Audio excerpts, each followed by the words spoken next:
Assalamualaikum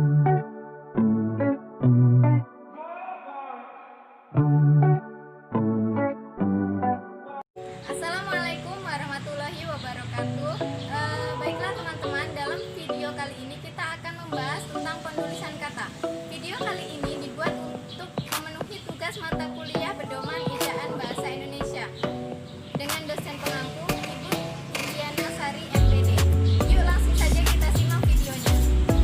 Pengertian kata dasar berdasarkan Kamus Besar Bahasa Indonesia atau KBBI, yang mana menyebutkan kata dasar adalah unsur bahasa yang diucapkan atau dituliskan yang merupakan perwujudan kesatuan, persamaan, dan pikiran yang dapat digunakan dalam berbahasa. Kata dasar merupakan kombinasi morfem yang oleh bangsawan dianggap sebagai satuan terkecil yang dapat diujarkan sebagai bentuk yang bebas. Kata dasar juga merupakan suatu bahasa yang dapat berdiri sendiri, terdiri dari morfem tunggal dan morfem gabungan. Contohnya minum, kata minum adalah satuan bahasa yang dapat berdiri sendiri, sedangkan kata maha kuasa adalah gabungan dari morfem maha dan kuasa. Pemenggalan kata merupakan pemisahan huruf atau kelompok huruf dari kata. Sebelum melakukan pemenggalan kata, yang harus dipahami terlebih dahulu adalah membedakan huruf vokal dan huruf konsonan. Pemenggalan kata pada kata dasar dilakukan sebagai berikut. Yang pertama, jika di tengah kata terdapat huruf vokal yang berturutan, pemenggalan dilakukan di antara kedua huruf vokal itu. Yang kedua, pemenggalan kata turunan sedapat-dapatnya dilakukan di antara bentuk dasar dan bentuk pembentukan. Yang ketiga, jika sebuah kata terdiri atas dua unsur atau lebih dan salah satu unsurnya itu terdapat digabung dengan unsur lain, pemenggalan dilakukan di antara unsur-unsur itu. Tiap unsur gabungan itu dipenggal seperti pada kata-kata dasar. Yang keempat, nama orang yang terdiri atas dua unsur atau lebih pada akhir baris dipenggal di antara unsur-unsurnya. Yang kelima, singkatan nama, diri dan gelar yang terdiri atas dua huruf atau lebih tidak dipenggal. Baik, itu adalah penjelasan dari kami. Wassalamualaikum warahmatullahi wabarakatuh. Kata berimbuhan. Kata imbuhan adalah kata tambahan yang diletakkan pada kata dasar.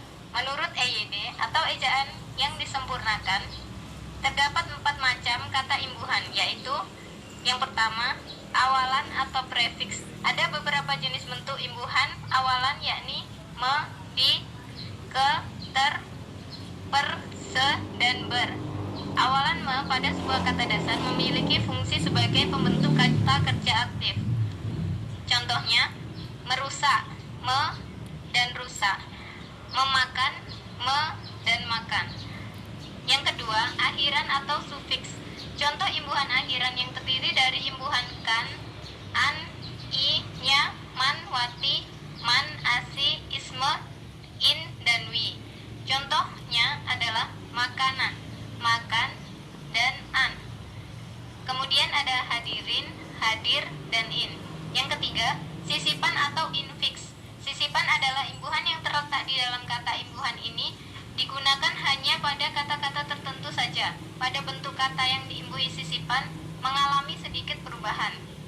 Yang keempat, awalan dan akhiran atau konfiks. Awalan dan akhiran adalah imbuhan yang berupa integrasi dari kedua imbuhan tersebut. Imbuhan yang digunakan yakni me, kan, pean, beran, senya, dan memperkan awalan mekan.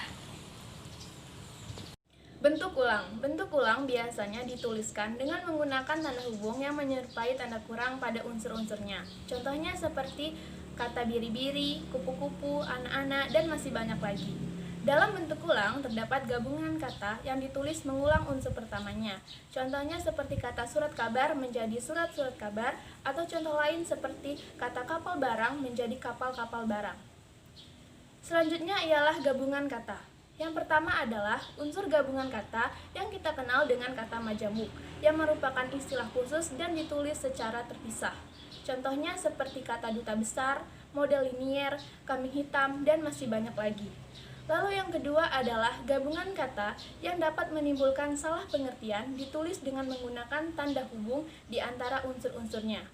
Contohnya seperti kalimat anak istri pejabat, di antara kata anak dan istri terdapat tanda hubung. Atau contoh lain seperti kalimat bapak ibu kami. Pada kata bapak dan ibu terdapat tanda hubung. Lalu yang ketiga adalah gabungan kata yang ditulis tetap terpisah walaupun mendapatkan imbuhan awalan dan akhiran.